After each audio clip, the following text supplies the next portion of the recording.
El cristianismo y el islam tienen grandes diferencias, no solo teológicas, sino también morales. En este caso los resumiremos en dos áreas principales: el trato que se le da a la mujer y a los niños, y el trato a las personas tanto dentro como fuera de la religión. Para ello, no usaremos opiniones de ninguno de los dos grupos, sino sus propias fuentes: el Corán y los hadices en representación de los musulmanes y la Biblia en representación de los cristianos. Empezamos analizando cómo se percibe a la mujer en cada religión, su valor y si se consideraba su palabra o no. Empezando por el Islam, encontramos en Sahih Bukhari 304 cómo relata que la mayor parte del infierno está lleno de mujeres por su deficiencia en inteligencia y en religión. Y, aunque trata de dar justificaciones para ello, como quiera establece una diferencia de virtud entre hombres y mujeres. En adición, si volvemos a Sahih Bukhari 304, constatamos aún más las diferencias en virtudes del hombre con la mujer, ya que expresa que el testimonio de una mujer es igual a la mitad de un hombre, enfatizando la diferencia entre ellos. En contraste, en el cristianismo, 600 años antes del Islam, las mujeres son presentadas con valor, tanto así que ellas fueron las primeras testigos clave de la resurrección de Jesús. Relata que fueron las primeras en llegar al sepulcro vacío. Ante ellas se le presentó un ángel que les anunció que Jesús había resucitado, e incluso Jesús se apareció primero a mujeres, especialmente a María Magdalena, y ellas fueron enviadas a anunciar la resurrección a los apóstoles. Si analizamos el contexto cultural, en la cultura judía del primer siglo, más de 600 años antes del Islam, el testimonio de las mujeres no era considerado válido en un tribunal. Se les veía como testigos no confiables. Por eso, que los evangelios presenten a mujeres como primeras testigos de la resurrección es un detalle que refuerza la historicidad del relato, porque si fuera un mito, seguramente se habrían elegido hombres como los primeros testigos. Por otro lado, en el Islam, además del hadith anterior, leemos en Sahih Bukhari 3769 cómo es más fácil alcanzar al hombre la perfección que a la mujer, ya que, como dice, muchos hombres alcanzaron la perfección, mas del lado de las mujeres, ninguna alcanzó la perfección, excepto María, la hija de Imran, y Asilla junto a Aisha, denotando la supuesta superioridad del hombre con la inmensa inferioridad de la mujer. Por el lado del cristianismo, desde Génesis capítulo 1, versículo 27, entendemos tanto hombres como mujeres fueron creados con diferentes roles, pero bajo el mismo valor o dignidad. Si lo leemos, deduciríamos que la mujer tiene igual valor que el hombre, porque ambos portan la imagen de Dios. La mujer no porta ni la mitad ni un cuarto de la imagen de Dios, sino que igual de completa que el hombre. Además, si vamos a pasajes donde justamente se exalta la figura de la mujer, como en Proverbios 31, visualizamos como en ninguna parte menciona aspectos físicos, más bien se exalta el carácter, ya que la mujer es más que un cuerpo, dándole valor de nuevo por ser coportadora de la imagen de Dios. Bajo otra óptica, la del matrimonio, el Islam propone una perspectiva un poco polémica. Al leer en Sunnah an-Nasa 3255 o en Sahih Bukhari 5133, nos damos cuenta que el matrimonio, bajo la cosmovisión musulmana, no es un factor de consentimiento, ya que en la niñez no se puede consentir relaciones coitales. Y estos pasajes explícitamente expresan cómo Mohammed, de aproximadamente 53 años, se casó con Aisha a los 6 años de edad y luego consumó el matrimonio a los 9. De hecho, si vamos a pasajes como Sahih Bukhari 6130, confirmamos el hecho de que era una niña que ni siquiera había alcanzado la pubertad. En este mismo contexto, en Sahih Bukhari 6845, leemos que golpearon a Aisha. Dicho hecho es permitido a partir de pasajes como Surah An-Nisa 434, donde se ve que es permitible, justificable pegarle a las mujeres. Cabe destacar que todo lo que está dentro del paréntesis no es parte de la revelación en árabe, sino que se añaden las traducciones a otros idiomas, y que la palabra en árabe es waqtaribahum, que significa azótales. De hecho, si buscamos su traducción, nos damos cuenta que es un punto de mucha polémica por lo que estaría admitiendo. Una traducción literal del árabe luciría tal que así, aunque solo falta leer los tafsirs o ver los países donde se aplique la ley Sharia para confirmar que definitivamente lo ven de esta manera. Continuando, también nos topamos en Sura An-Nisa 4.3 que se le da permiso a que se puedan casar con más de una mujer, como máximo 4. Obviamente que esto solo aplica a los hombres, y si una mujer osa de hacer algo similar, sería apedreada por adulterio. De hecho, si volvemos al inicio, cuando Mohammed, de aproximadamente 53 años, se casó con Aisha a los 6, junto a Sura At-Talaq 65.4, entenderemos que era una práctica común, porque incluso era permisible casarse con niñas prepúberes, o sea que no habían llegado a la edad de la pubertad, luego de estas estar divorciadas, con tal de esperar un periodo de 3 meses. Esto hace que pasajes como Sahih Muslim 1438 no se vean, siguen siendo sórdidos. En este pasaje Mohammed permite relaciones involuntarias con algunas mujeres árabes, y su respuesta es: no importa si lo hacen, pues cada alma que ha de nacer hasta el día de resurrección nacerá. Y mejor dirijámonos a la contraposición. Lo primero es que el cristianismo no es como el islam. No se necesitan grandes colecciones de hadices que enumeren todo lo que se permite hacer y todo lo que no se permite hacer. La Biblia enseña una forma de ética de la virtud. Indica el tipo de virtudes que debemos cultivar y desarrollar, y algunas acciones correctas que podemos realizar, pero se espera que usemos nuestra razón para saber cuál es la acción correcta a tomar en las circunstancias en las que nos encontremos una vez hayamos desarrollado nuestras virtudes. Por ejemplo, la Biblia enseña que hagamos el bien y no hagamos el mal. Lo que eso implique dependerá de lo que sea bueno y de lo que sea dañino. Al estudiar el matrimonio infantil, sabemos que por numerosos estudios es perjudicial tanto física como mentalmente para los niños.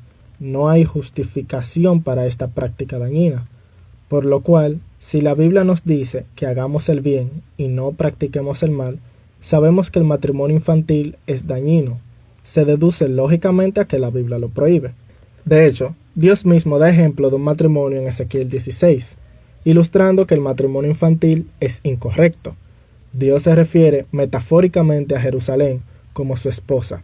El contexto de este pasaje es sobre la infidelidad de Jerusalén.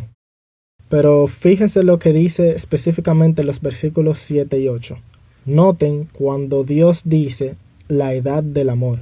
Lo dice después que ella está totalmente formada. En otras palabras, cuando ha completado la pubertad.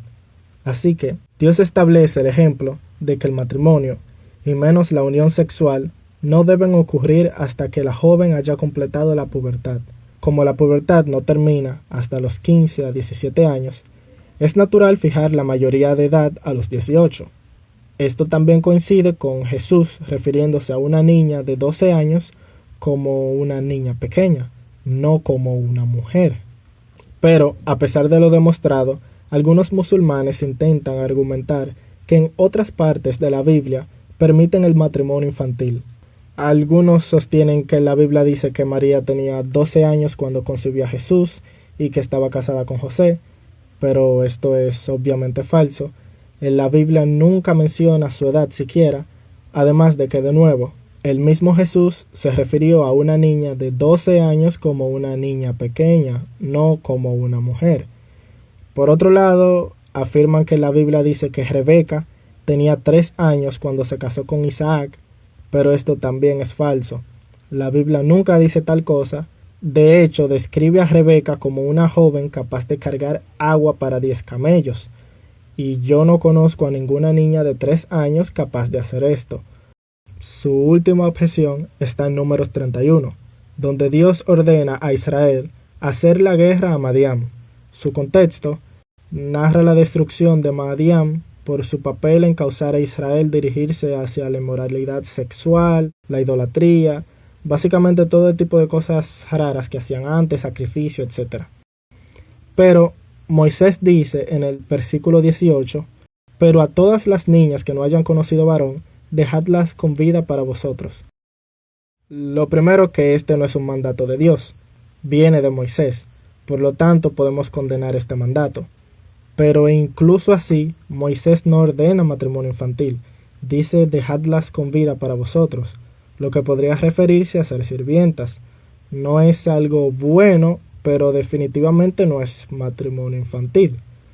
El problema de lo que hizo Mohammed a los 53 años con Aisha a los 6 y a los 9, además de la objeción obviamente moral, es que en el Corán varias veces menciona cómo Mohammed es un excelente ejemplo moral hasta el día de resurrección. O sea, que hasta el fin del mundo Mohammed va a ser un excelente ejemplo moral. Y esta es la diferencia, distinto al Corán, de los profetas o de los hombres elegidos por Dios en la Biblia. Ninguno se narra que es un excelente ejemplo moral. Lo más que se puede llegar es al rey David, donde menciona que tenía un corazón conforme a Dios, o sea que era humilde, y aún así cometió adulterio, porque justamente la Biblia enseña que nadie es bueno, ni mucho menos un excelente ejemplo moral, sino que solo Dios es bueno y nosotros no. Pero bueno, ahora avanzaremos hacia el cómo se trata los de dentro como a los de afuera. Dentro del Islam, en Sura Al-Hujurat 49:10, establece claramente que los creyentes son hermanos y que deben siempre hacer las paces. De hecho, en Sahih Bukhari 60:11 va más allá, señalando que, en cuanto a misericordia, en cuanto a amor, en cuanto a amabilidad, son semejantes a un solo cuerpo, y si uno está mal, todos los demás padecen. Y esta es una de las pocas veces donde pudiéramos decir que parecen que tienen un punto en común ambas religiones. De hecho, si leemos a Mateo 7:12, nos damos cuenta de que es un tanto similar al hecho de tratar bien al prójimo. Ahora, el verdadero desafío está en cómo tratar a los de afuera, o a los que rechazan o a los que los persiguen. Mientras en el Corán hay pasajes como Surah Al-Imran 3:28, Surah Al-Madiyah 5:33, Surah At-Tawbah 9:123, Surah Al-Anfal 8:12, Muhammad 47:4, establece muy bien que el deber es perseguir, golpear y matar a los no creyentes, cosa que se contradice con Lucas 6:27-36, donde dice: pero a vosotros, los que oís, os digo, amad a vuestros enemigos, haced bien a los que os aborrecen, bendecid a los que os maldicen, y orad por los que os calumnian. Al que te hiera en una mejilla, preséntale también la otra, y al que te quite la capa, ni aun la túnica le niegues. A cualquiera que te pida, dale, y al que tome lo que es tuyo, no le pidas que te lo devuelva. Y como querréis que hagan los hombres con vosotros, así también haced vosotros con ellos, porque si amáis a los que os aman, ¿qué mérito tenéis? Porque también los pecadores aman a los que los aman. Y si hacéis bien a los que os hacen bien, ¿qué mérito tenéis? Porque también los pecadores hacen lo mismo. Y si prestáis a aquellos de quienes esperáis recibir, ¿qué mérito tenéis? Porque también los pecadores prestan a los que son como ellos, para recibir otro tanto. Amad pues a vuestros enemigos, y haced bien, y prestad, no esperando de ello nada, y será vuestro galardón grande, y seréis hijos del Altísimo, porque Él es benigno para los ingratos y malos. Sed pues misericordiosos, como también vuestro Padre es misericordioso.